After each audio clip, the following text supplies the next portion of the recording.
Sorry, say again? I drove these roads 20 years ago. You? Yes. Yeah. 1993. 1993, yes.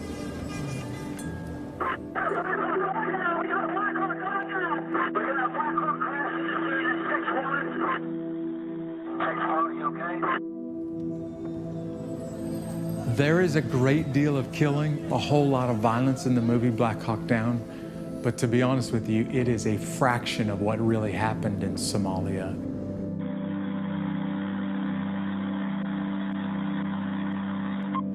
If you look at all the bullet holes around here, most of these are from us. Life and death became a lot less significant for me in Mogadishu. I don't know if that's a piece of me that's still over there. I don't know if that's something that I left there. I don't know if that's just who I am now. I don't know the answer to that.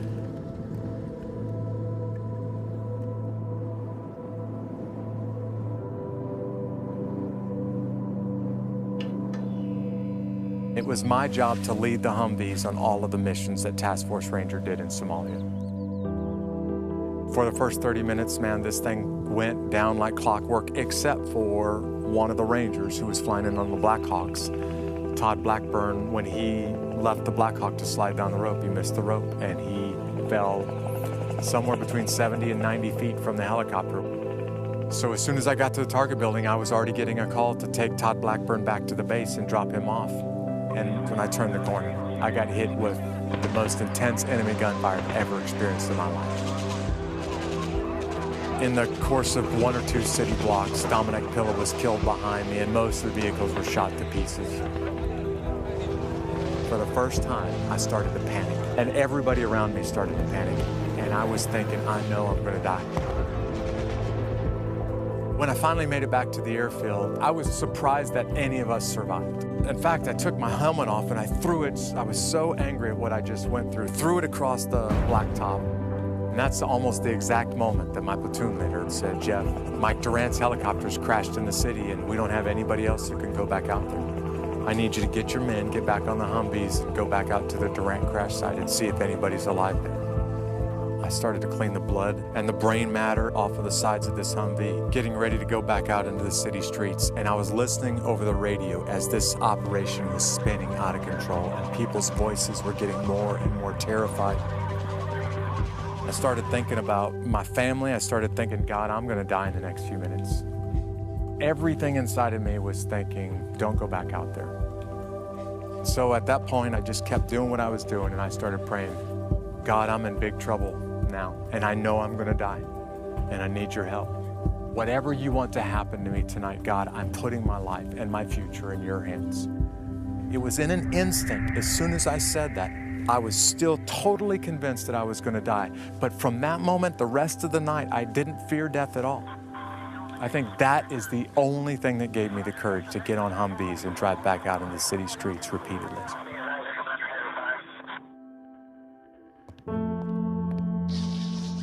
What nobody has done at this point, from Task Force Ranger who was in Somalia, nobody's gone back there.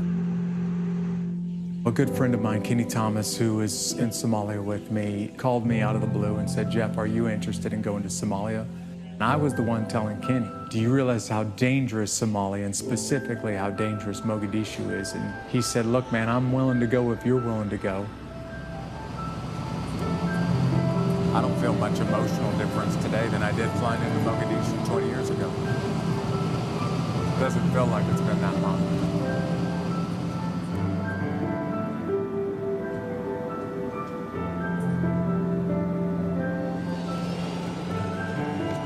I haven't specifically thought of what it's going to be like, you know, for me personally or emotionally or psychologically going back over there. Probably haven't thought about it on purpose. The security supervisor here in Mogadishu for SKA. The situation in Mogadishu is, I can say it's not any better. There's a lot more activity still happening. IEDs, roadside, grenade attack, drive-by shooting is still happening. I will not advise that we go into Makara area.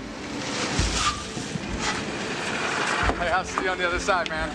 Irene.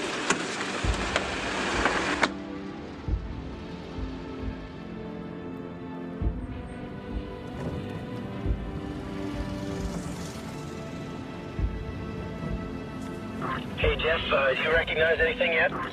All right, so anything on your right should be the Wolcott crash site, and right up here where those trees are to your left should be the Durant crash site. I was parked right here. In fact, I can still recognize some of those buildings that I spent the whole night parked in front of. So this is how you came in to get us, right? That's right. I think if you bang a right up here by this large 5-story building, you're gonna get real close to the original Target building. Oh, Jeff, tell the driver we're gonna go right. All right, we got it. Taking a right. Roger.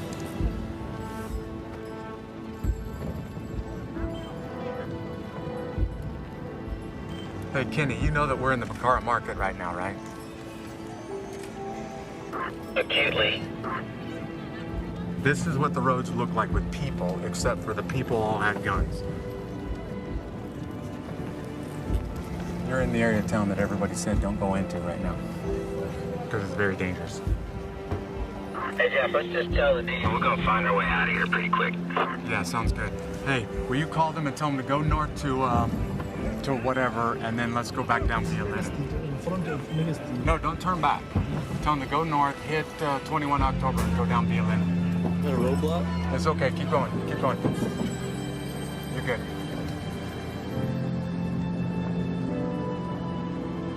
Next to building my house. It is? That's your house? Next to building Yeah. my house. Hey, we did a lot of shooting back here 20 years ago, by your house.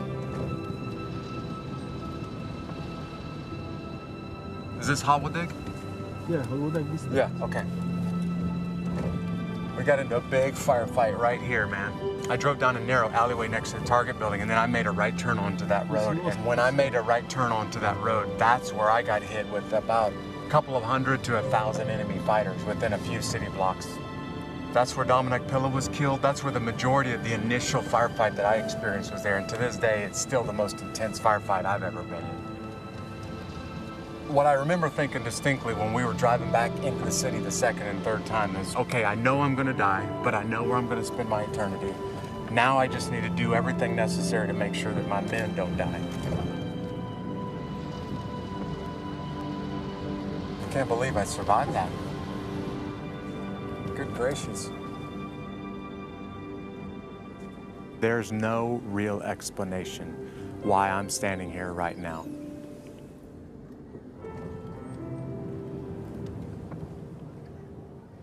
Today, driving back through the city streets, I think that's as close as I've come to the feelings of Somalia 20 years ago in Black Hawk Down.